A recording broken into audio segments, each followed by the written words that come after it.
They need help. Really, Yeah. but they it's a also big don't old. have money. That's valid. We And can you talk saw, like, about the- it the Yeah. and like house that see they what the had, deal is. Yeah. You know, We have lots of it. later everything burned. No. It's being used for something else. No, you know. That was really cool.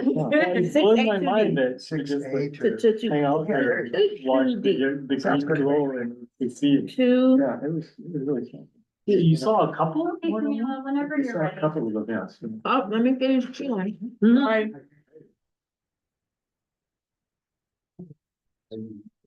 Oh, yeah, they're very nice. Okay. What time is it? Where? My favorite meal tonight. I'm gonna look at the email now. Okay. It's 6:02, but that doesn't solve where's your phone from. It may, hopefully it's in the car, and if not, it's in Nikki's office. My phone. Oh, okay. Did I have it in my, I don't know, you don't know. I'll go down. It's fine. It's either in the car or it's there, one of those places. Okay, I'm ready. Are we ready? Yeah. It's 6:02. Can I start re-recording and all that good We're stuff? recording, yes. Okay. I will call us to order at 6:02, and I will start with the land acknowledgement. The Altadena Library District acknowledges its presence on the traditional, ancestral, and unceded land of the Gabrielino Tongva peoples. Altadena is located on the stolen homelands of the Ha'amonga tribal band. The traditional territory of the Gabrielino Tongva is referred to as Tabangar, which includes the areas currently known as Los Angeles County, Riverside County, West San Bernardino County, parts of Orange County, as well as the 4 Southern Channel Islands. Entities such as the United States government and non-native settlers have subjected the Gabrielino Tongva peoples to historic and continuing injustices, including genocide, forced displacement, and cultural and linguistic erasure. Altadena Library commits to learning, educating, and informing its staff and residents of present-day Altadena about the rich histories, vibrant communities, and culture of the Gabrielino Tongva people, present and past, through our collection development, resources, and program offerings. All right, roll call, trustee Lim, Here. trustee Andrews. Here. Trustee Clark. Here. And I am here. Okay. Is there any public comment? There is none. Okay. We have a request to reorder the agenda and move item 6D to 6A to item 2D. Is that all right with everyone? And if so, can we have a motion for the adoption of the agenda? So moved. Second. Okay, all in favor? Hi. Hi. Great. Okay. So then we shall have item So, 2D now, Yes, item, which is a support group. C, 6A is 2. Yes. Hello. Oh, Did you call? Are you ready? yes, you're on. Well, thank you, Madam President, Madam Chair. Mark Mariscal, I'm gonna report quickly on the Altadena Library Foundation and the Friends of the Altadena Library. And then at the end, I'm gonna just combine them both, and you'll see why in a second. But first of all, the Friends of the Altadena Library has a book sale on December 7th as part of Christmas Tree Lane. So for all, 50,000, 20-something thousand households in Altadena watching this or watching on YouTube, at least more than 5. We hope to see you on December 7th and come out and buy some books. There'll be children's books and a lot of holiday books. The other thing is trustees, I just want to report, although one of your trustees knows it already, but we've started as a Friends talking about the closing of the bookstore permanently as we transition into the construction. So we've kept Nikki and Katie apprised of what's going on. And so we are working on the last book sale that we will have, which will then clean out the downstairs, will be on the weekend of May 17th and 18th of 2025. So if you ever wanted to come try to find some books, that's a great sale to come to. And then hopefully there might be another one as we close when we close the library and maybe do something similar to what we did with Bob Lucas. And so, that's really our Altadena our friends, report. Switching hats, question? Sorry, when permanently you mean, Well, I mean, for Or- the whole duration Got of, yeah. okay, And so, the Friends did contribute, and it's in the bank, by the way, I'm glad you asked that, Boom. The $40,000 for the opportunity for a naming right. But that still has to come before the trustees officially. But we have put the money, in the Altadena Library District account. And so we can have that discussion, some more, and I'm sure at a future board meeting, we'll actually have that be an action item, and work on that, but that encompasses really the Altadena Library Foundation's whole gift kind of agreement that we continue to work on. So that's it for Friends. Any other question on Friends? Altadena Library Foundation, we had our board retreat, last week. And it was a good one. We have 3 board members coming on. We have 2 board members stepping off. We focused on 3 main areas.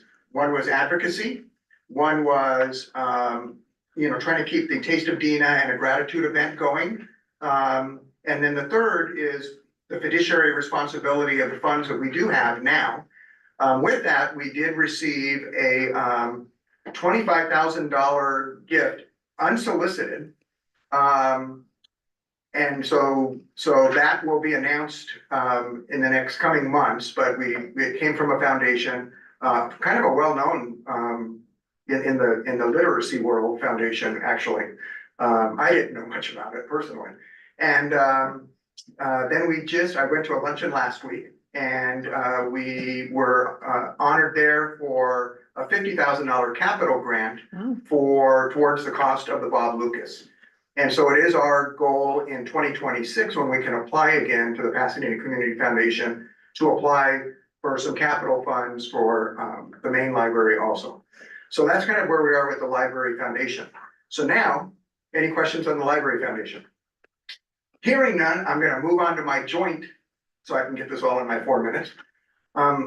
The Friends and the Library Foundation are really, I don't know if sad is the right word, but we're honored to be able to say that for 6 years now, we've had a local resident really be a good friend of both organizations.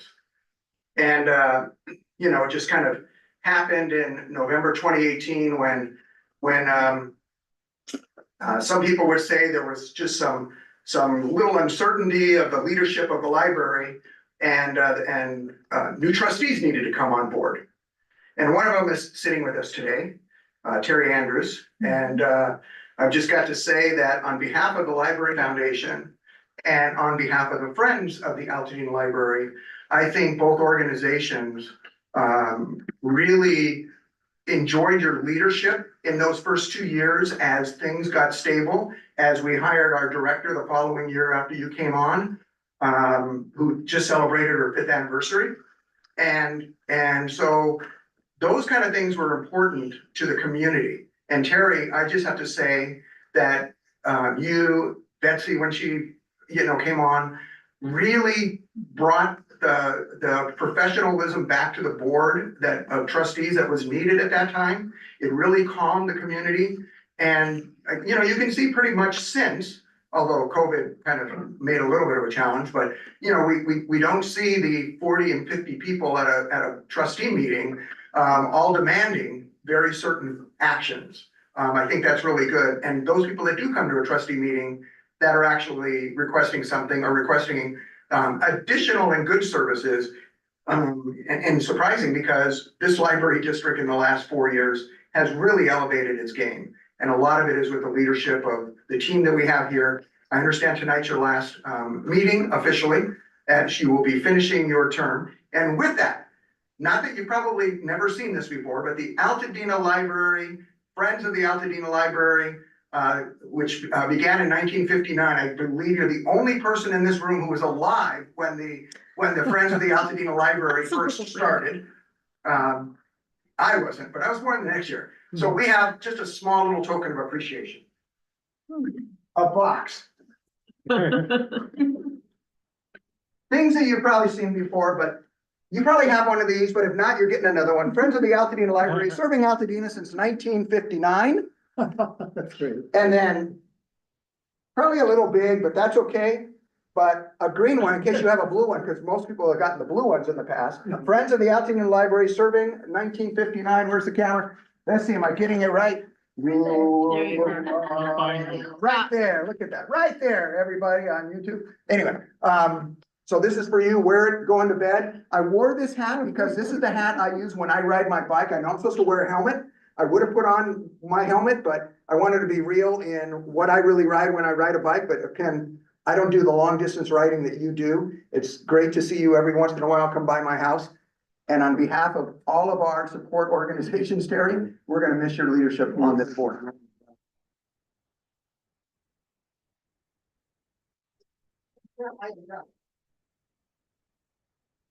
Thank I so you. appreciate that. Oh, you are welcome. As close I'd come to crying at a board meeting. so- Oh, Thank you. thank you for that. Mark, that was great. Okay. Now we shall move on to the consent calendar. Can I get a motion to approve the consent calendar?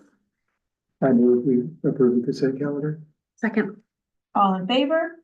Aye. Yes, okay, thank you. All right, so we'll go on to department updates and special presentations. We have several, and I believe, Nikki, you're gonna be doing those? Yes, Okay. so I'm gonna try my best to be as brief as possible tonight, so you guys can enjoy your Friday night. But we did have a lot of professional development activity in the last month. I am excited to share that we had 28 staff as well as trustee Wilkerson able to go to the California Library Association conference, basically that acted as our staff development day this year. That took place on Friday, October 18th. It was a really great opportunity because even all of our library pages were able to go and select programs they wanted to attend. We all came together at the Yard House for lunch and got to talk about our day and bond over lunch, which was great.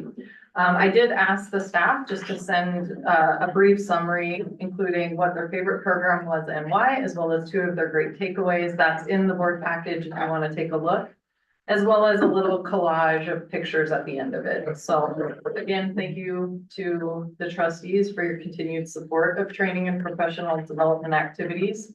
That's not always as robust in some other library systems from other managers I've talked to.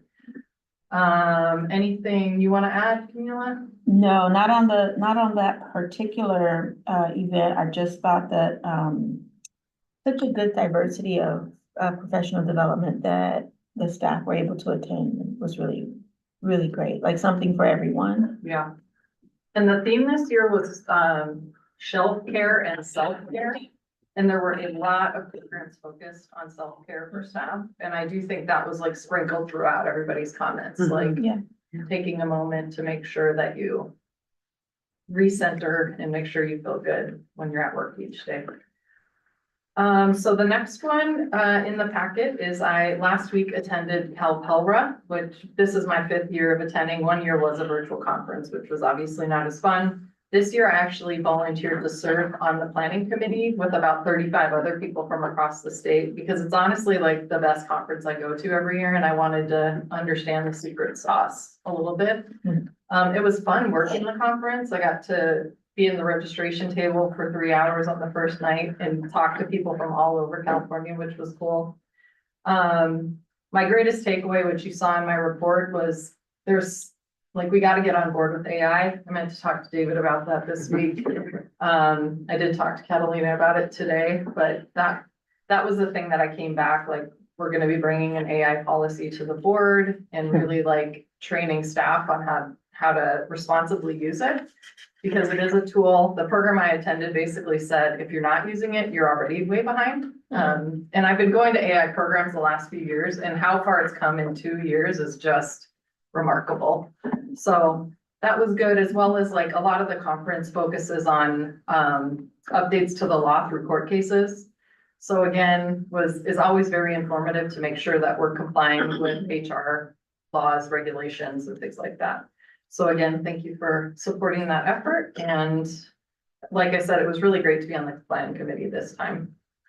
The Nikki. next one in here, Nikki, oh, yeah, sorry. sorry, if you do, I'm just barging in here, Mhm. but I noticed that there were 30 engagements between our staff and presenters and so on that were happening, and it really looked like a terrific moment to get everybody up to date on all these different things. Yeah, And that thing about the AI was really sobering too. I remember when I read that, I had the same reaction that you did, that we need to get on board for that. we So it was do. great. I was wonderful to have the staff that engaged in what's going on. Yeah, I agree. And, you know, many staff never get to go to a conference. Mhm. So like, I just love, and anytime it's in Pasadena, we'll make sure we facilitate that happening.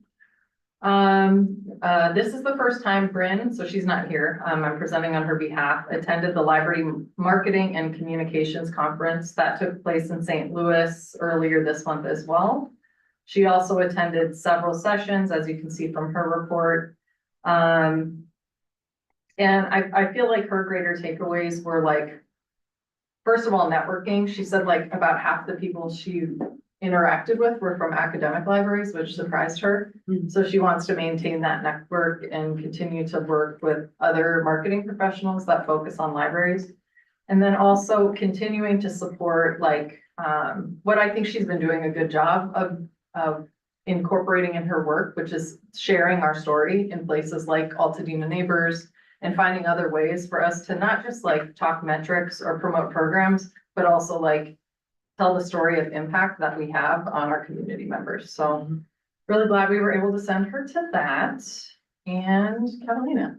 Hi, so, last year for the first time, I attended the CSDA Board Secretary Conference. So I received my certificate from beginners, and then this year I received the advanced certificate for attending, the required, I think, 7 programs. Some of my big takeaways from this year was the focus on communication between boards and the community. And how the board secretary is the person in the middle from that, also between directors, staff. And just kind of focusing on how the board secretary can build up positivity in their role, make those connections to all the different people that we interact with.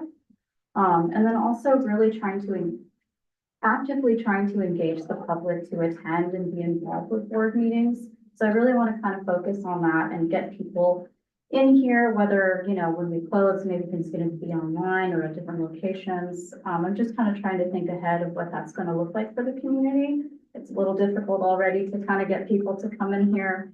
Now, like Mark is saying, you know, just for people to be informed, not to be angry at us. But, you know, to ask for things and just, you know, just be involved. And of course, one of my favorite parts of any conference, and I always love to hear Nikki's when she comes back from her conference, is current case law. Very exciting to me. So there was a lot of talk about the Public Records Act, which I believe we do a pretty good job of being very transparent. But it did prompt me to create a whole public records request page separate from everything else. Nice. Because it's not just board materials that the public can request. It's any documents that fall within the public records, the CPRA, the Public Records Act. So yeah, it's great to go to these conferences. Networking was also a highlight for me. I actually connected with the Buena Park board secretary for their library. It was so funny to run into a library person because everybody there is like from vector control or water waste district or something like that, which is fascinating to hear the things that they experience and do. But yeah, it was great. I really appreciate the district being able to allow us to do these things. Nice. Awesome. Okay. Thank you for those sharing. We next have, looks like administrative updates or department update reports, which was in the packet. Were there any questions about the different department updates? Any comments or feedback? I just wanted to give a big shout out to everybody who was involved. David, I know you were and Bryn, and I'm sure other folks as well, in migrating the website. Mm. I have migrated my fair share of WordPress sites to Squarespace sites, and it is a lift and a half, and I can't even imagine like the breadth of what the library website does. So I think you guys did a phenomenal job. It's up and running. There was like zero downtime. It was really clean. So just huge round of applause to you guys. I think you did an amazing job. Thank you. All right, administrative updates. Okay, again, I promised to stay brief tonight. So we did bring on a new library aide. Gosh, I'm not gonna remember how to say her name. She told me. Rachel Dill Gadici, I think is how it's pronounced, started with us on Wednesday, November 6th. Interestingly, she works for Pasadena Public Library as well, so we will have her act as a mole as much as possible for things to steal that they're doing. She, I think, is a great addition to the team, especially already having a library background. Just real briefly, we're still in the process of recruiting for adult services manager as well as a part-time facilities worker. So again, spread the word if you know anyone that may be interested. As far as the marketing update, I put website. Due to it being on an unstable hosting platform, we knew like it's been crashing for what, 6 weeks, David? Something like that. I think it was at David's work plan in September that we were like, yeah, we've got to do something. So to echo Katie's comments, the just like amazing amount of work that it was to transition the platform over and how quickly Alfredo, Daniel, Bryn and Catalina, like the amount of work they did on top of the regular workloads is like commendable. It was very smooth, no matter what David thinks. Of course, these things are not going to be exactly perfect, but I think like overall, we had very minimal complaints. If anything, people were just wondering what was going on a little bit. Bryn did a good job of getting it out on social media, but I think it looks great as well. So big time thanks to everybody involved with that. Other than that, Bryn's been really busy creating ads for all sorts of things. We've been in different programs or flyers or publications on top of all of her other regular work. And I think that's about it with that. As far as the Board of Trustees election, congratulations, Boone, Camila, and Katie. 4 more years of fun. I worked very. You drove all the way to Norwalk. To Norwalk, well done. Although I have to say, I've seen Camila's face like everywhere. Good. So I clearly don't hang out in your district, Katie. That's all right. That's all Our right. district. And I'm gonna go on record and say, shout out to Hannah, my friend Hannah, who helped me with all of that. She's like, we gotta do this and get your face out there. And I'm like, That's good. okay. What do you want me to Every time I was do? at grocery outlet, I was like, what's that? So CSDA San Gabriel Valley Chapter Luncheon, we actually hosted the luncheon here last month. I was not available for it, so thank you to Trustee Clark for presenting about the amazing Altadena Library District and to Ashley for leading a tour with the attendees that were interested in checking out the main library. I was hoping to do one here before and then after, of course, down the road. The chapter is officially forming now, and I am serving as the vice chair of the newly appointed board. Yes, in all of my free time. We have been all over town as usual.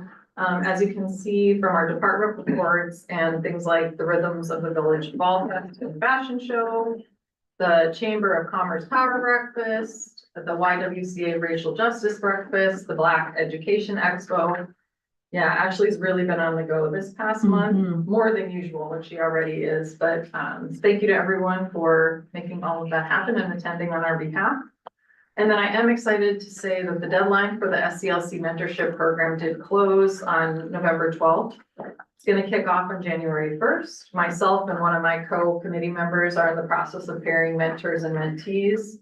I don't have enough mentors, so I am mercilessly shaming a lot of people that I know to get on board and be mentors with those of us that are. I am proud to say though that we have 3 people mentoring as well as 7 people applying to be mentees just in our system, which is 10%, or I mean, 30%. So that's amazing. And let's see, I think that's it. Happy to answer any questions you might have. Questions for Nikki? The administrator? Okay. All right, shall we move on to the financials? Nikki with us?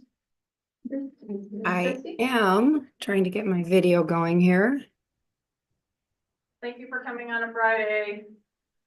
Yes, no problem, no problem.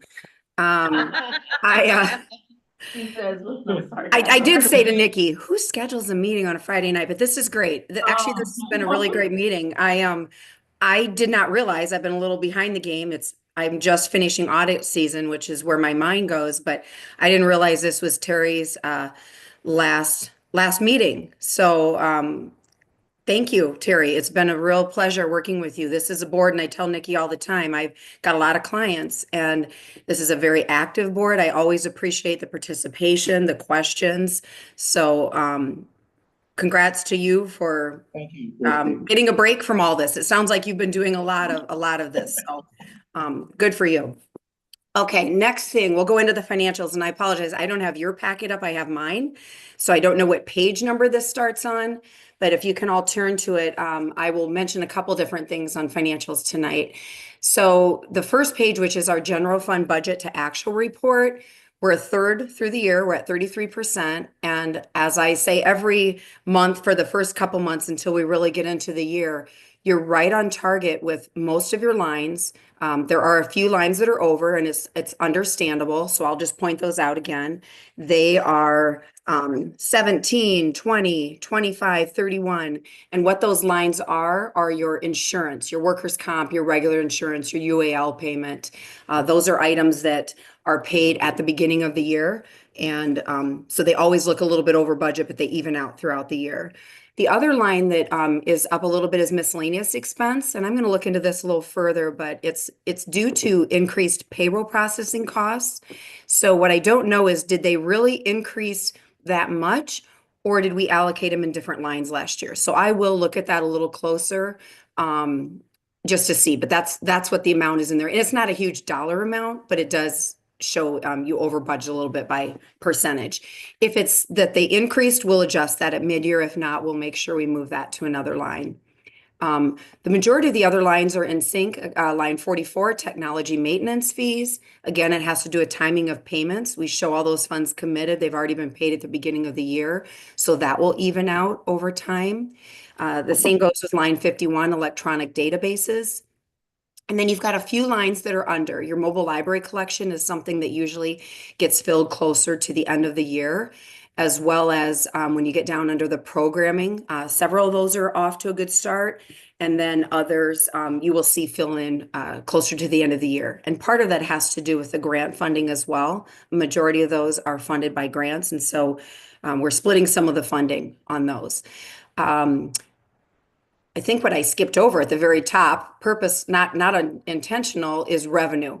Not a lot of revenue. We will not see that until December because of the apportionment for property taxes. So I did kind of skip over that, but it'll be another month or so before we are able to talk about that. So if you go to line 68, there is a temporary use of reserves of almost 1.8 million. And again, it's on target. It's just because you haven't seen your property tax revenue yet.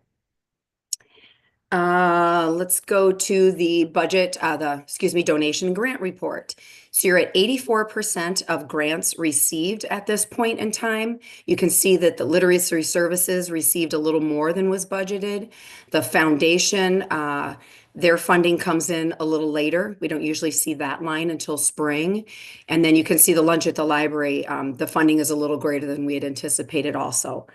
What you don't see here, and it was mentioned earlier in a presentation, was the naming gift that has come into the district that has been received. The reason you don't see it, Jennifer Pearson, Nikki, G, myself, we need to have a meeting and talk about how we want to account for those and record them, because it's restricted for your building. So I don't want to really show it here.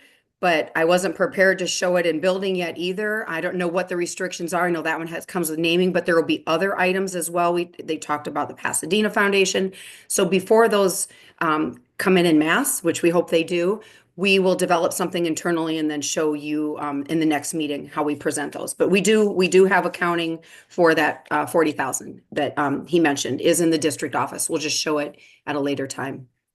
Expenses primarily are mostly in line. When you get down to programming and materials, again, you've got several lines that you don't see any expenses here. It doesn't mean they're not committed.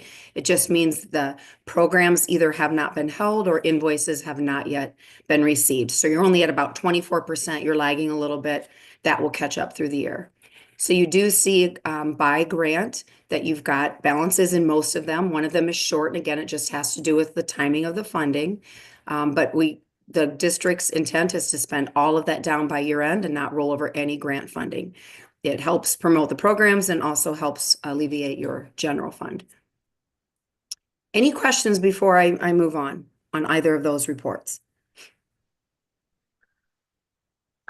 Well, this is jumping ahead a little bit, but it's related to what you're talking about, Christy. Do you think that it would make sense to add sort of restricted giving, whether that's grants or individual giving, that is building project related to that building project's report? It feels like we could have a line item in revenue that was Yeah. like fundraising, grants, whatever.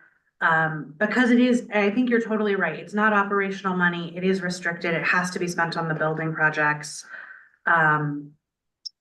But you can. That is designate- my intent, Katie. Yeah. That's exactly what I'm thinking. And part of that is because some of the now that we show the building all in one nice report together, if there's ever general funding, we don't show it here. We show that on that report as a line as well. So regardless of source, grant, bond proceeds, general fund, or these naming opportunities or other donations, yes, I think that's the place for it.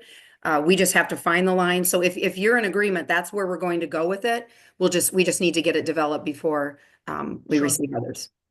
No, that makes Yes. Thank you for that. Yeah, agree. And I think especially because it will sit in the capital fund.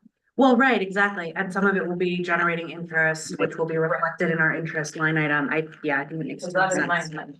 And it will all move into, and until it's needed, we'll have to talk about the timing of, we want to use bond proceeds first, but those will sit in the class capital account that we have. So at least you're getting earnings on those. We want to spend down bond proceeds first, so they'll be invested in having additional earnings for the building, so. Okay, the next page is our combined report. It just shows which lines are funded by both either general fund, donations and grants, or both. And you can see there that, the numbers that I referred to, the 1.8 from general fund, we've got a little bit of a balance in grants. But at this point in time, have more expenses than revenue of about 1.7, and we're budgeting that to be about 83,000. And I will talk about the audit when I'm done, because I just got the audit report that I'm reviewing, and that will be presented to the board the next meeting, but I'll talk about that and how it relates to this line a little bit later. Okay, building projects. So this is your summary report. So you can see only the activity this year, lots of investment interest. We're way above. We always budget conservatively. We know the interest rates. We knew they were going to drop. They've dropped slightly, but still earning. So we're taking advantage of that. The district is earning, and this is specific to the building project. The same is happening with your general fund account, that they're well above budget. So we will adjust that at mid-year. Project management costs are small going into the year. We don't have a lot of entries right now. So very minimal costs so far for this year. And actually looks like there's a line hidden. I apologize. It's only showing you project management, but there are some construction costs. I'm going to flip over this page. I didn't catch that. Let's go to this page. Here's where you're going to see the details.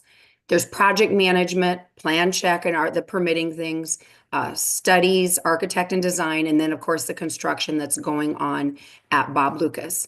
I think the other thing that we'll start to do as I work with Jennifer and we're scoring up our reports is be able to show you in total what's happening, as well as where we're at with funding for Bob Lucas versus Maine. So we'll start to split that out now that we're getting a little more activity in there as well.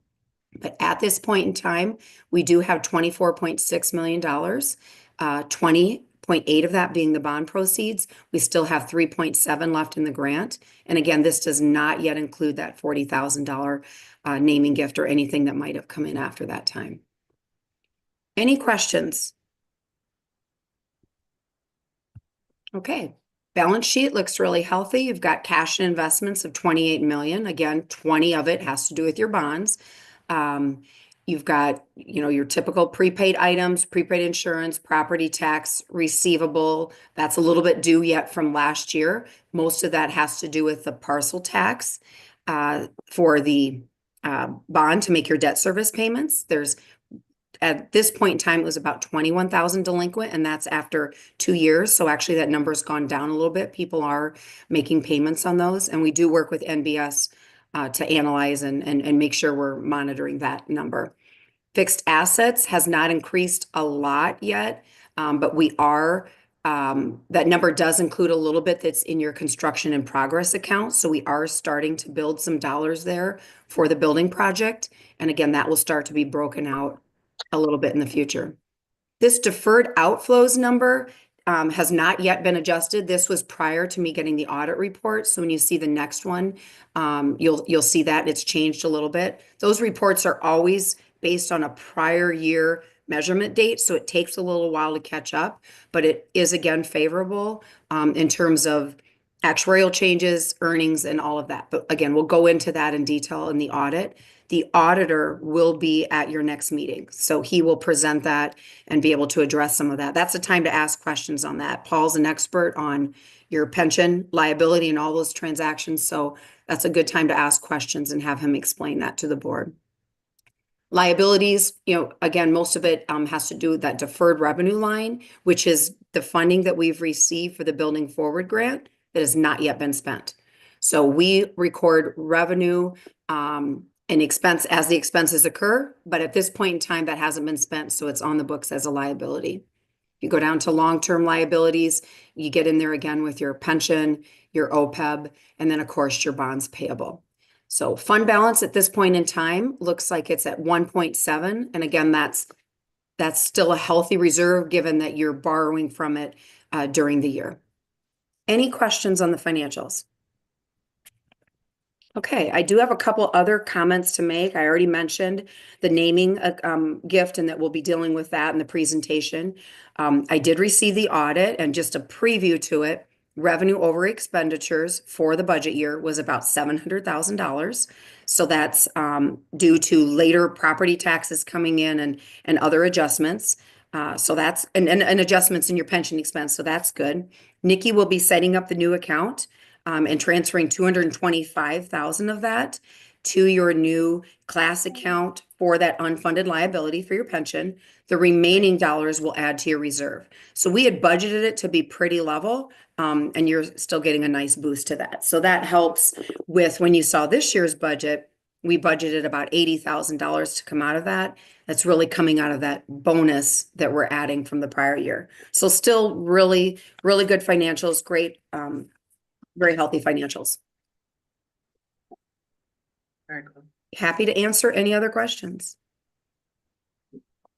Are there any other questions?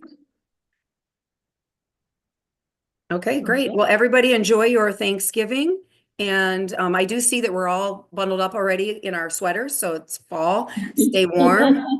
Stay warm, don't eat too much, and I will talk to you all next month. Thanks, Thanks, you. Missy. Thank you. Bye-bye. That makes me want to pop a bottle.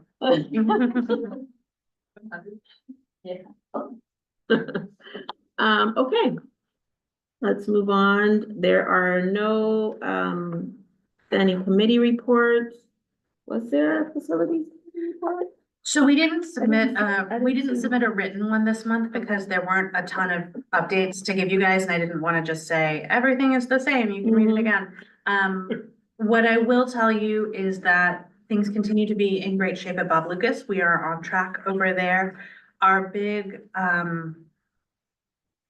challenge in life that we're trying to turn into an opportunity is our work with LA County, figuring out this whole CEQA Mhm. process with the environmental impact review and the CUP and all of that. Jennifer Pearson has been working really hard, as Nikki has as well, on trying to get some kind of answers out of LA County about what the timeline would be.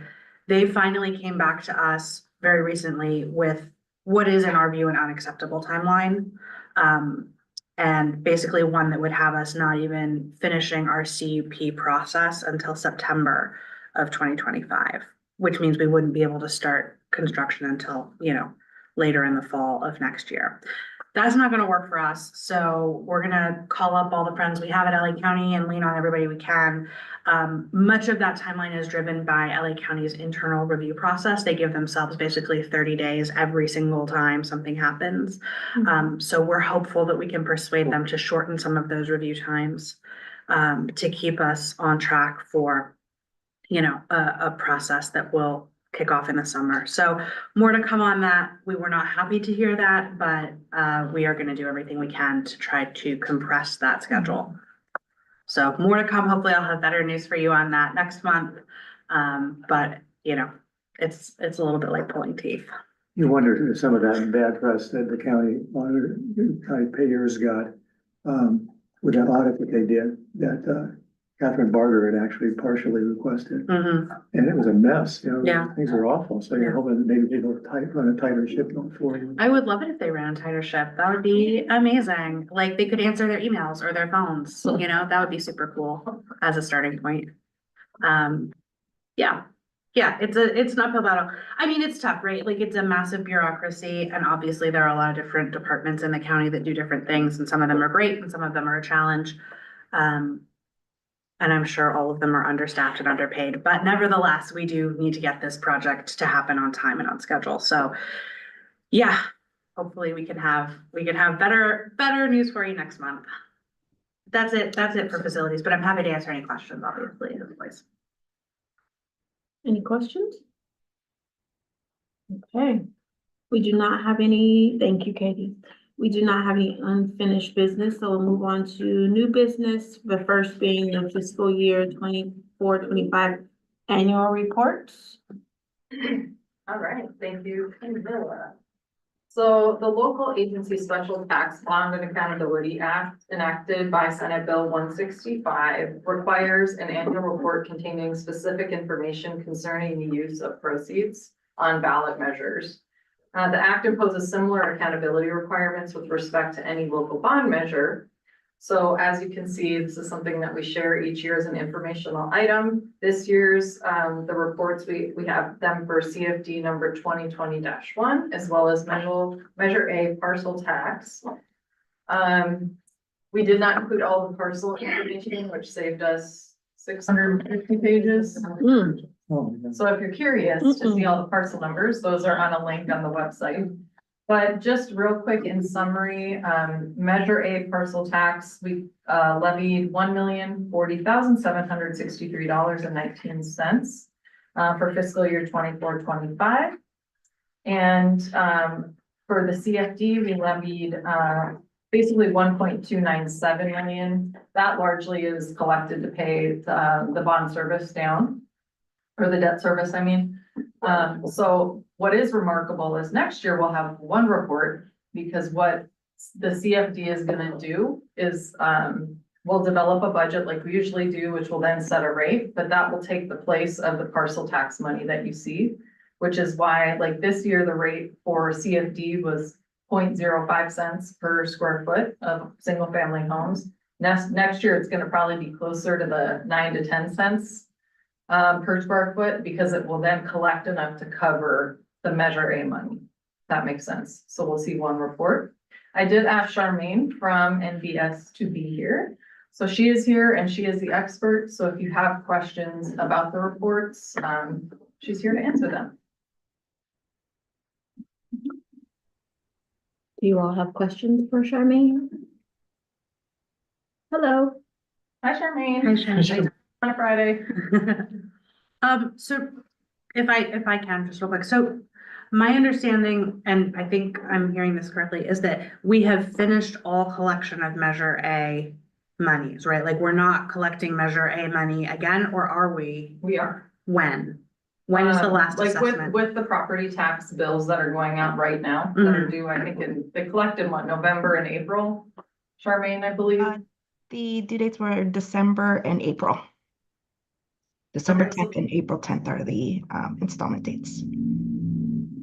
But so April will be the last time. I'm trying to figure out what people are gonna see on their property tax bills, right? So when people see the ones that are due in April, that will still have Measure A on it.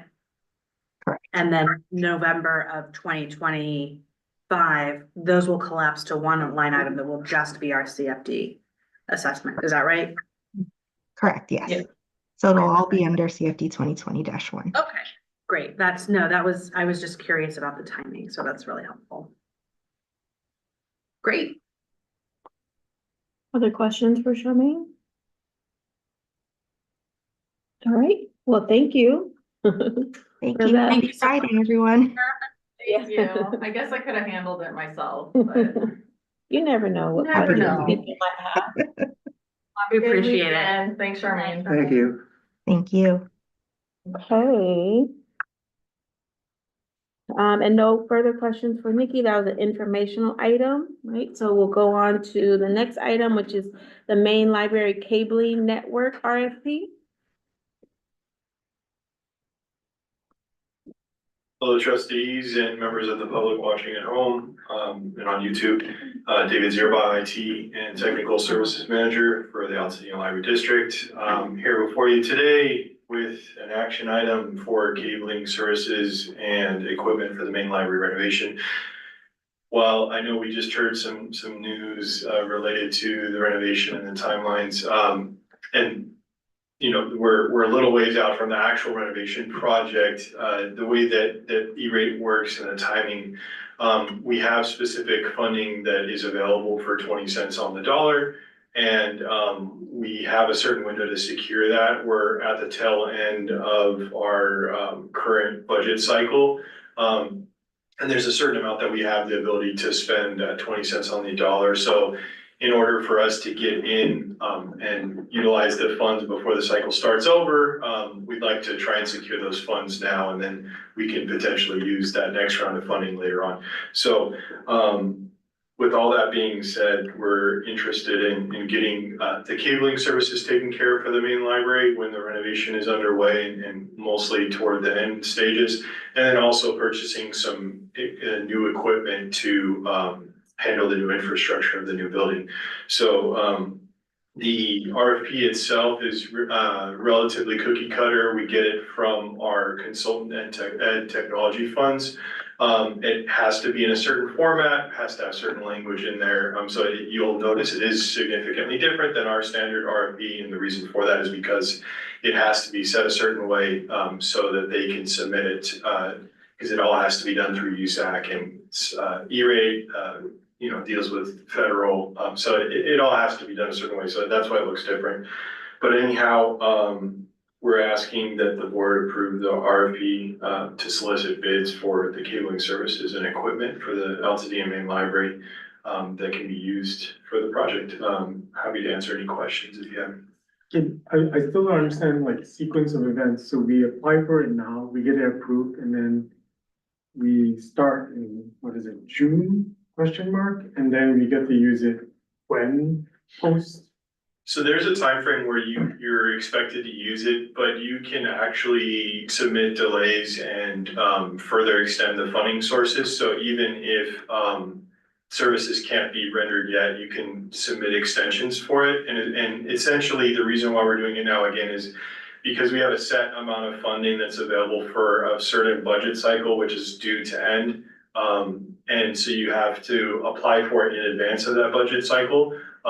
So yeah, so we apply for it now, we're probably going to need an extension for it. But we can procure some of the equipment, as you see here, that although it does say main library, there's a little bit of equipment for Bob Lucas that can be utilized and received right away. But in general, it's kind of feels like a weird timeline because we're doing it so far in advance and we're probably going to ask for an extension on it. But ultimately it allows us to secure the funds that are currently available and not tap into future funds that we might need for other projects because the cycle, I believe, is about 5 years in total.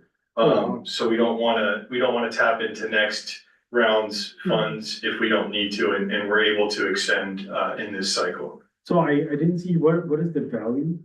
Like, what is the ask? Or what are we allocated or allowed to? I don't have that value on me, but, I'd have to look it up. There's a certain amount it's per square foot per site, and I just don't have that number off the top of my head. Okay. I could definitely find that and bring it back to the board, for the next meeting, if that would be helpful. I No, wanted to bring that with me. that's a personal curiosity, so you can just tell me later. But yeah, otherwise, yeah, this seems fine.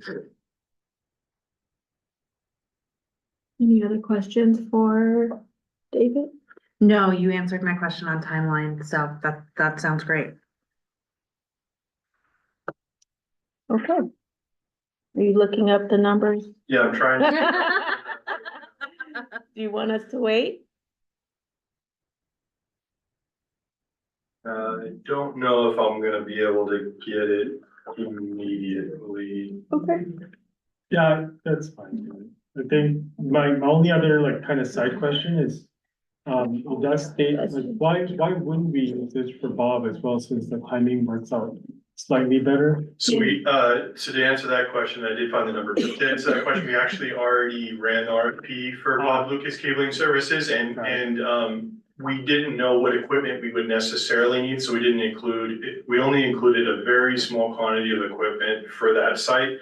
But that's already been approved, and in fact, we've had to request an extension on that project, although it's seemingly going to work out okay. Okay. But yeah, we've already ran that RFP through and had it approved. So it was also well in advance of the actual need, but that's just kind of how it operates with federal. So the total between both sites, again, it's based on square footage, but the number that we've been given is about $125,000. Again, we're not expected to pay that total amount. We paid 20% of the whatever dollar amount we're quoted for that project, and the rest is covered by the E-rate. So it's a really good value, and again, very important to try and utilize those funds if there's a need. Obviously, we don't want to spend frivolously, but if there is a need for it, we sure want to use it. So yeah, we definitely have a need for it now. Okay. If there are no further questions for David, can I get a motion to approve the district to request or get RFPs to, sorry, I'm blanking on my words here, to solicit bids for the library cabling and networking? So move. Second. All in favor? Aye. Alright. Thank you. You have the next one too? Yeah. So next we have review and approval of the Altadena Public Library District Disclosure of Enterprise. Yep, so we bring this to the board every November, and thank you to Catalina for reminding us to make sure to bring it to your attention again. We just need to bring our current enterprise systems that we're offering for staff or public use, and what collection of data is taken there in compliance with Senate Bill 272 as mentioned there. So every year we bring this to you. Any updates we have, we bring those to your attention, and then we give you this file that shows you all the changes that have been made. And then upon approval, we can share that out with the public, as part of our public policies and documentation. So small changes, we no longer have constant contact. We did have that reserved, although we've moved away from that now. We're not utilizing that, and remove some of the other applications that we're no longer using, and then adding ones that we're currently using. Okay. Any questions about this item? And this is informational, right? We don't have to vote on it. Actually, it is an action item. Right, I heard you say those words, but it says informational. Yeah, I think last year we had put it as informational, but it ended up needing to be action. So I think maybe it was just a carryover, but it is an action item that needs to be voted. I'll also mention that we may need to provide an update because the submission that leads up to it appears to be from the prior year. So that probably needs to be changed. What needs to be changed again? The report that is with it, for some reason, it looks Okay. like we have the wrong one, so. Because Beanstack has been in stack for a while, right? Yeah. Correct, Yeah, And Squarespace should be on here, yeah. right? Cause you guys. correct. Although technically, when we wrote this, we didn't have it, so that's sort of the reason why it's not. Okay, all right, To all right. the board next time around. But I'll go over the changes because it doesn't seem to be clear, so I'm assuming we would need to submit that, how would that work, Catalina, sorry? I'd add it as an amendment. Okay. after this. Okay, so I'll just go over the changes. The changes in the document itself are correct, just the report is not, so I apologize about that. So the additions there, we were removing Zoho because we're no longer utilizing that. We were utilizing that just for the Bob Lucas staff, but it's no longer in use. We've added Communico, and we have kept Conversite on there for now as we migrate off their platform, that we're still utilizing them. So that's why they're still on there, but next year we would bring that as a removal. And then the last thing is fill out. We're using that in conjunction with Airtable to collect data, aggregate it, and drop it into Airtable. So that's why it's been added there. That's a newer form submission portal. So those are the changes there. Got it. I apologize for the report issue there. Any other questions? No. So we need a motion to approve the Altadena Library District disclosure of enterprise with the amendments that Catalina is gonna have. Is that right? And as outlined verbally right now. Yes, as outlined verbally by David and amended later by Catalina. Mhm. Okay, So moved. Second, all in favor? Aye. aye. All right, aye. Thank you. Thank you, David. Thank you. Okay. Okay, next we have review and approval of a resolution protecting intellectual freedom and privacy in public libraries. And you're gonna present on that? Yeah, I can talk about it. Yes. So this is a resolution that I am bringing before the board, and it's something that I've wanted to do for quite some time. It feels to me very important to have an affirmative statement of values. I think that the Altadena Library District does a tremendous job of living up to all the core values that we say we care about. But I also think it's important to articulate that in one place. To sort of pull back the curtain a little bit on also why I'm bringing this now and asking for your approval. This is an effort that has been happening at various levels of local government across the country. There are some municipalities that are experimenting with bringing these local resolutions to protect intellectual freedom, to protect patron privacy in public libraries. I think we should be a leader on this. I think we have the opportunity to do that as a special district, which is really great. My hope is that if we are able to approve this resolution, that then, we can go to some of our neighboring jurisdictions, whether that's the Pasadena City Council, other library districts, other school boards, and encourage them to adopt similar resolutions. My hope is that ultimately we're able to get that to a place where the LA County Board of Supervisors is willing to adopt similar language. All of this, I think it should also be said, is consistent with the policy and practice of our library district now, as well as with what the recommendations are from the American Library Association. So none of this is like changing the game in terms of what we're actually doing, but I do think it provides really important protections for staff, as well as for patrons, and that it's worth saying, hey, this is what we believe, this is what we care about. These are the things that we want to make sure that our policies, our actions are consistent with. So yeah, I'm happy to answer any questions, but I think the resolution kind of speaks for itself in terms of what it's going to bat for, and I think what our district stands for. Thank you so much for having the foresight and being proactive about creating or writing it up and bringing it for the board. Yeah, no, I'm a big believer in being proactive and not waiting until there is an emergency to try to articulate, kind of where we stand on intellectual freedom and privacy. I think that being clear about it from the jump also helps people understand, okay, this is what the district is doing. These are the sort of policies that are in place.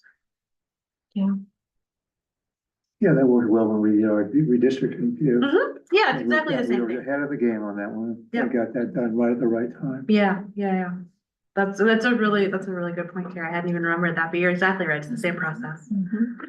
Are we being, challenged by people about things like this? Patrons or anything? No.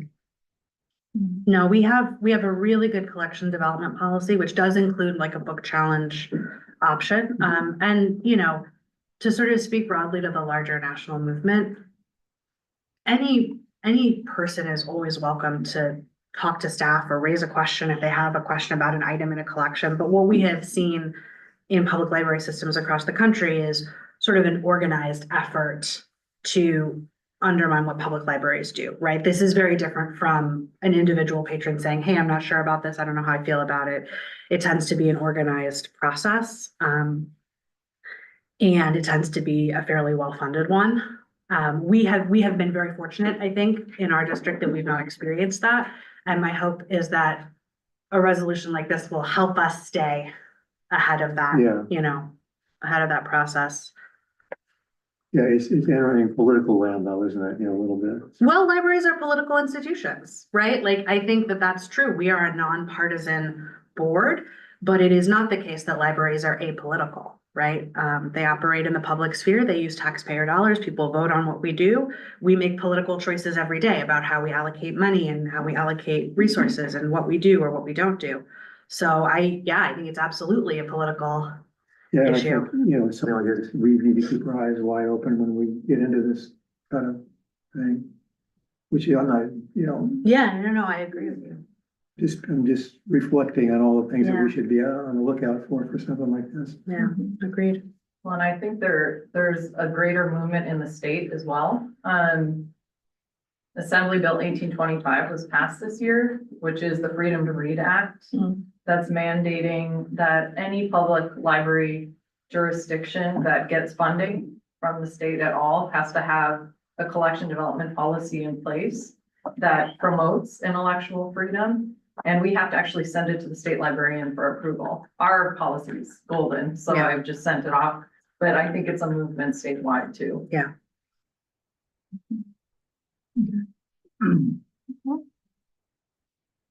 Any other questions? Look like you're pondering one.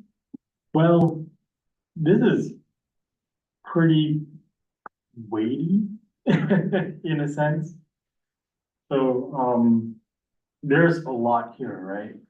In terms of, what's actually written down, which I think in my first 2 or 3 glances is great, but,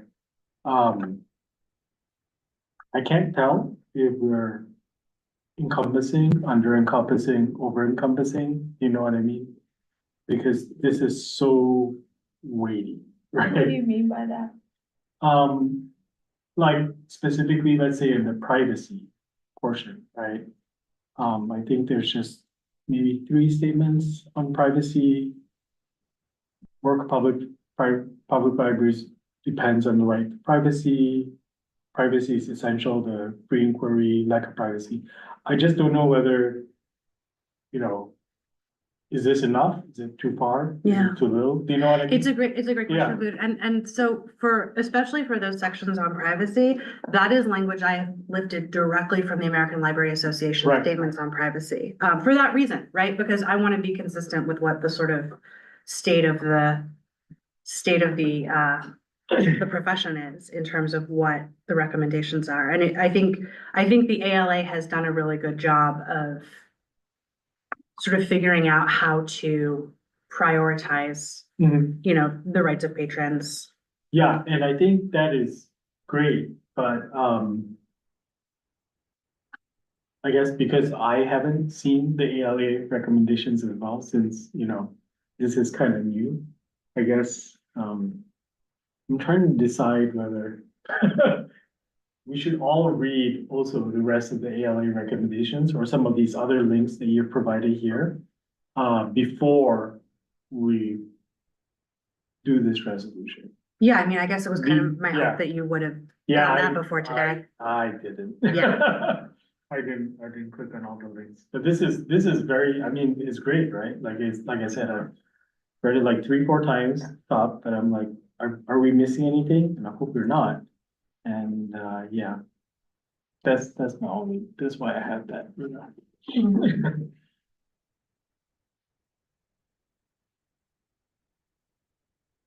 Well, Well, should be, yeah, I mean, there's no more creative. okay. So if, there's no more discussion or questions, may I have a motion to approve the resolution protecting intellectual freedom and privacy in public libraries? So moved. Okay, all in favor? Aye. Okay, thank you very much, everyone, and thank you again, trustee Clark. Okay, then we go on to governance. We have a general governance report. Yes, so a very general report, for this evening. It's mostly, just congratulations for our, elected trustees, and our appointed trustee. The newest thing on here is the information regarding the vacancy for our at-large seats, as Sophie Katie Clark is assuming the Area 5 seat. So I've been working with Nikki. We are going to put that up tonight. It is on the website, but we haven't marketed it yet because we wanted to get some dates approved this evening, which is going to be one of the next items under governance. But we've got the application together. We have the process. It looks nice and pretty on the website. Trying to make it as simplified as possible in comparison to last year's, which was a little more wordy. Just trying to make it a little streamlined. But yeah, that's really the only major update, which is a big one because we hope to bring that appointment process to our regular meeting December 16th is what we would like to do. Really?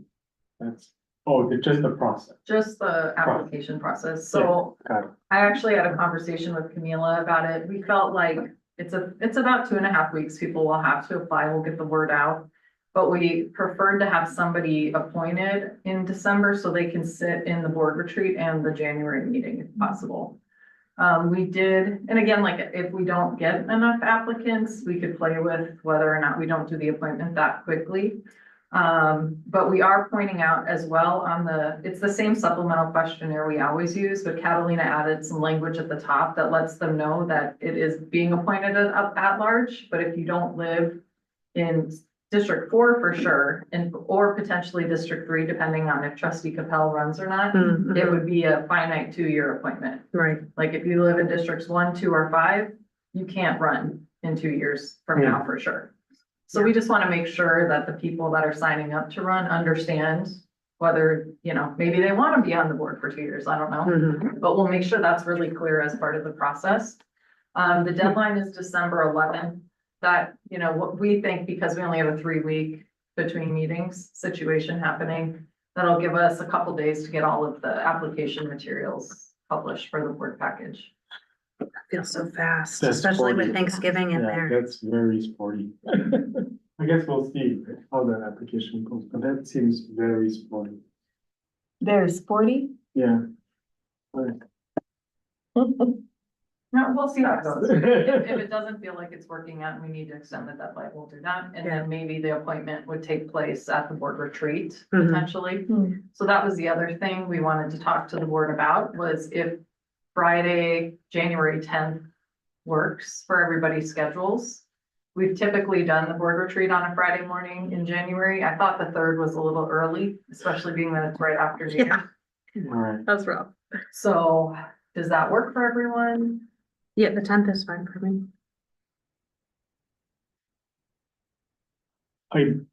I'm almost in favor of delaying the retreat slightly if that gives us a little bit more time to get a good candidate, but I think it really just depends on how I was this gonna next say few that, weeks too. happen. Like, is it possible? I don't know what the next Friday looks like in response to, people's concerns about it being too. So would the plan be to try to schedule a special meeting to appoint ahead of the retreat then? I think coming back to what you said about appointing them during the retreat. We'll give you a little bit more time to do that. I feel like that would be really rough for the person that gets appointed though. Right away. Right, to like get appointed and then sit down immediately and be like, hi, you don't know anything. Let's like fire hose you with all this information. What if we did, it? I don't wanna like delay the whole process of life, but what if we did a special meeting that first week of January and then the retreat Like sometime the later in third the week or month? something. Yeah.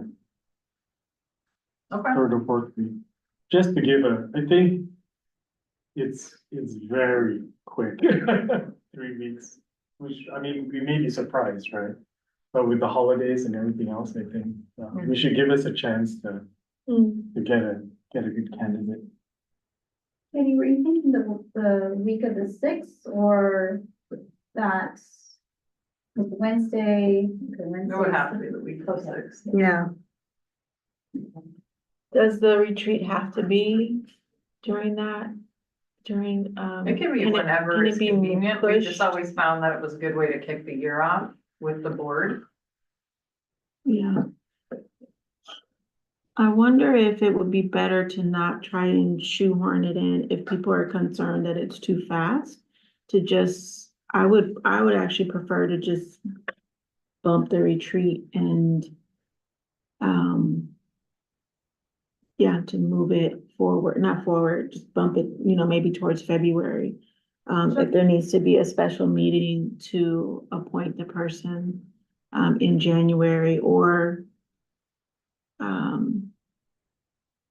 Well, that board meeting in I was January. gonna say, we could just do it Yeah. at the January board meeting, although I Yeah. mean, that's a long time.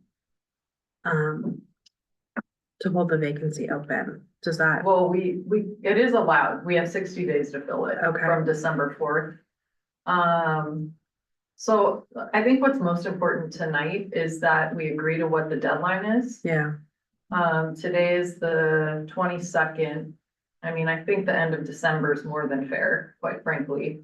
yeah, That's a lot of Fine, time. yeah. You know, and then we work to schedule a special meeting with the board that works for everybody. Jason's not here, so we'll plan on doing a special meeting in the first 2 weeks of January to appoint. Then they can sit in January, which I think is good. I think that sounds good. Yeah. Yeah, And then yeah, we'll throw out and figure when you guys want to do the retreat as well. yeah. Cause I mean, if the special meeting is just to appoint, that Yeah. shouldn't take too long. Yeah. Which is usually what we've done, is a special meeting. And I think it's a good way to do it. Okay. So at least we have dates and we'll get that posted and advertised. Yeah, So their deadline is the end of December, I Yeah. think that's a good, and then we're gonna have a special meeting, Early Jan. early January, and then the regular meeting, which is on what day? the 27th. The 27th. I Okay. believe. So, yeah, that's right. Yeah, it's the 22nd. Yeah, That seems reasonable to me. Yeah. Would you like us to decide on the date for the special meeting tonight?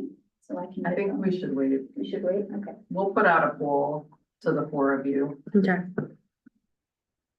but we'll plan on the first 2 weeks in January. Okay. And I guess the other thing is be thinking about, we assume with the board retreat this year, we'll want to do another board building projects update. I think that was very well received this year when we did that. And if there's other topics that you're interested in, just let us know. So if we need to like find a facilitator or whatever it is, just be thinking about that. Because since we haven't set a date yet, there's time to think about what we'd like to see discussed. Yeah. I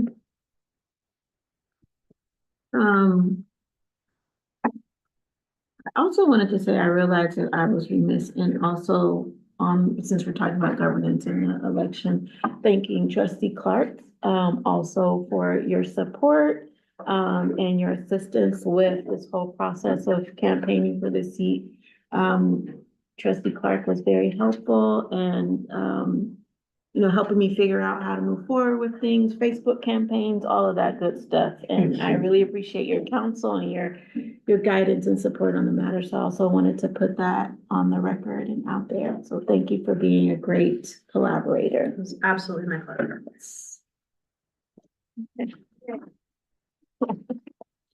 all worked out. Yes.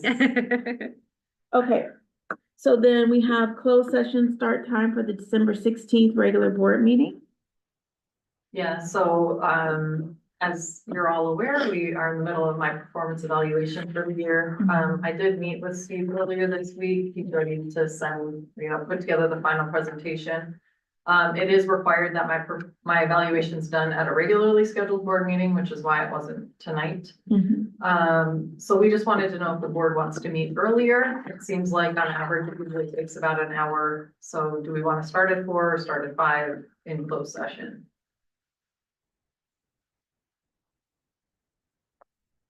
I mean, I'm a fan of starting earlier, but I am happy to be flexible with people's schedules, like whatever works better for you all is fine.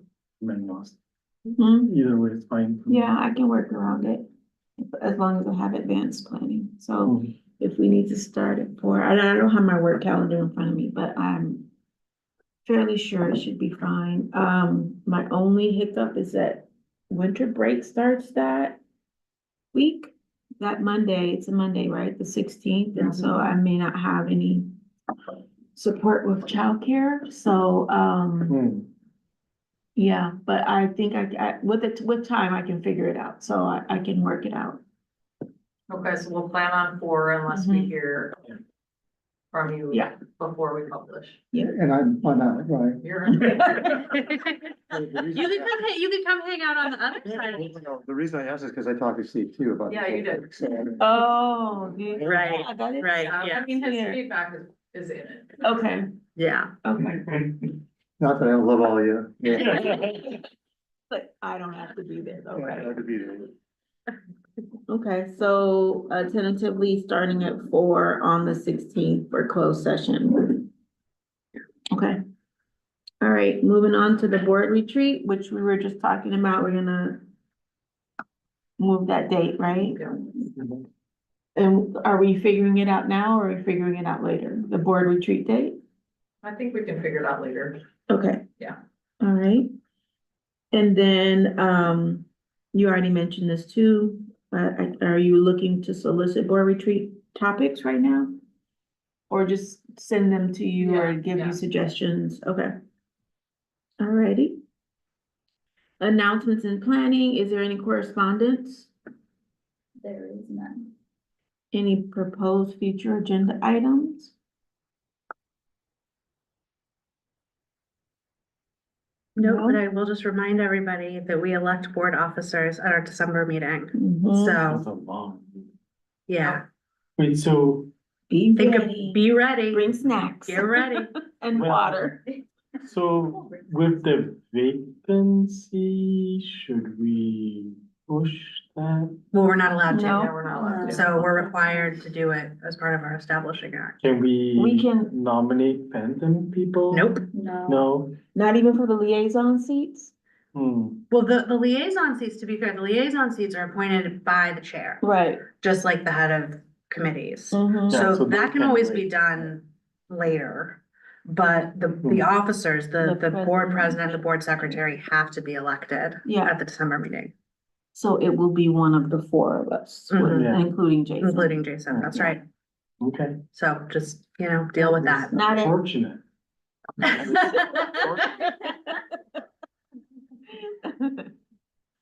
I Um, think only Terry can say that. That's true. That is true. And on that note, I'll turn it over to Nikki. Okay, so Terry, Terry.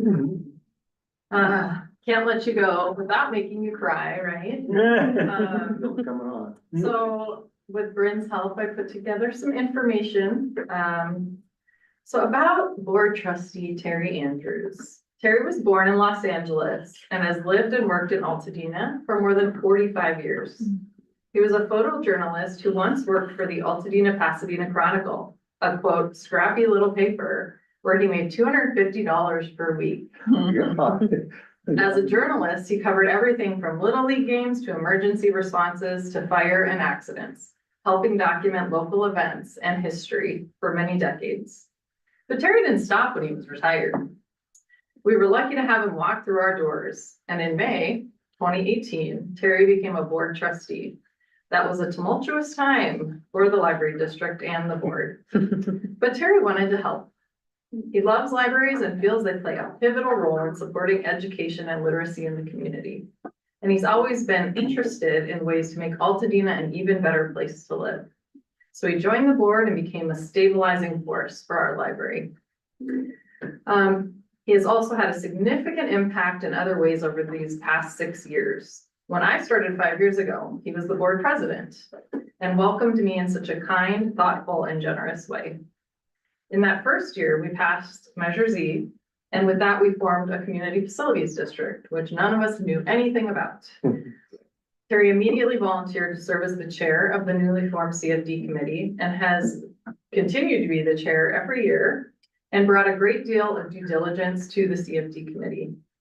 He's also been a member of our budget committee at times, and thanks to his attention to detail and informed questions, contributed greatly to our updated financial reporting practices that are far more detailed, structured, and transparent.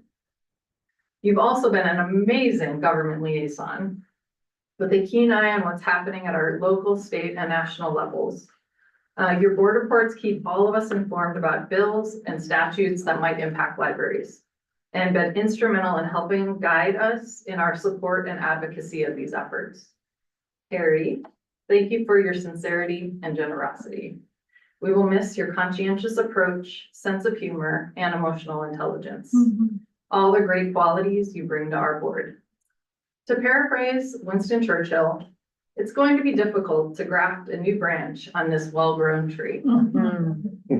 We wish you the best in your next chapter. And we got you a clock.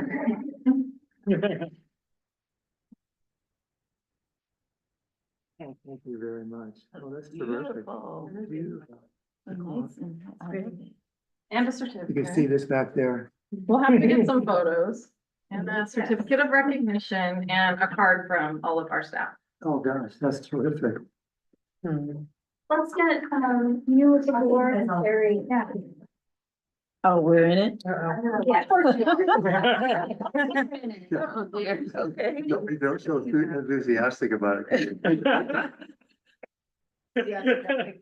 put you on the middle. Ever. Yeah, that's right. If I go this way then? Yep, a little bit to this way. Okay. Beautiful lighting in this room. Yeah, It's capturing all of you. Yeah, I can get a little. One step to the wall. Which way? One step to the wall. Step to the wall? So get a little bit more light on your face. Yeah, that's great. Oh, beautiful. 1, 2, 3, and then. Thank you so much, Terry.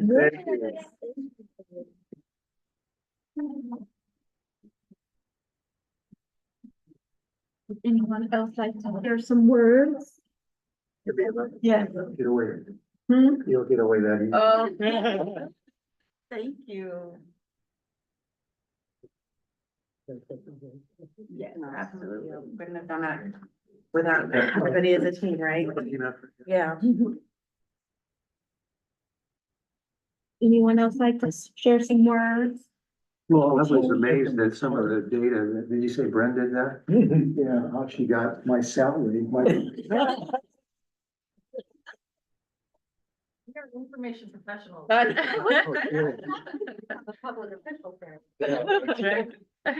Well, I know it's been a terrific experience here and seeing all of you mature and grow in your own jobs here and your own, intelligence and so on. It's just been a great feeling and a great honor to work with everybody here. So thank you very much. I'm very grateful, Terry, that I got to be the board secretary, sorry, with you on the board. You're just a very kind, gentle, conscious person, and yeah, it was a pleasure. Thank you. Appreciate it. Sorry. Yeah, no, I want to echo that. I think you used just such great words, kind and conscientious. And it feels so safe to be able to trust in that kindness and conscientiousness and, level of detail that you bring to the things that you spot in the report and, the different reports and the data. I really appreciate that. It really shows how much you care, about the library and just how intelligent you are. So I really appreciated that, working with you over these past 4 years. Thank you. And I'll echo everything everyone has said, but also will say that, I remember very clearly some of those early meetings when there were 40, 50, 80 people in here, and they were not happy. And I know that you and certainly Betsy as well, but I was always so impressed with how calm you were and how willing you were to listen to people. I really have learned a lot, I think, from watching that in you, that you didn't get upset, you didn't argue with folks, but you really did listen. You really did care about what they were saying and why they were saying it. And I feel you bring that to every aspect of your work as a trustee. It was especially apparent then, but I mean, I think we see it every meeting, so. That's so nice of you to say that. Yeah, those were Wild West days, weren't they? They were, and I feel like you and Betsy as well, but were able to bring sort of a breath of normalcy and order and professionalism and common sense to what was it was a very difficult time, and there were a lot of high emotions and strong feelings, and yeah. Well, I will say with some confidence that having worked at General Electric for many years too, and seen a business meeting rolling and what everything that happened in that, we were a well-oiled machine back then in the library. I mean, we still are, but I think all of that, it was such a collaborative effort on everybody's part. That is a very memorable thing for me, and I'll treasure it forever. So with that. That is out. I can hardly wait to see this clock on my mantelpiece and see. It's a beautiful car. Good job. It is. With analog. We have a box for you. We have a box. 7:28. Okay. Oh, okay, the If box. there are no other questions or concerns or accolades, I will call this meeting adjourned at, what did you say? 7:28. 7:28. Okay.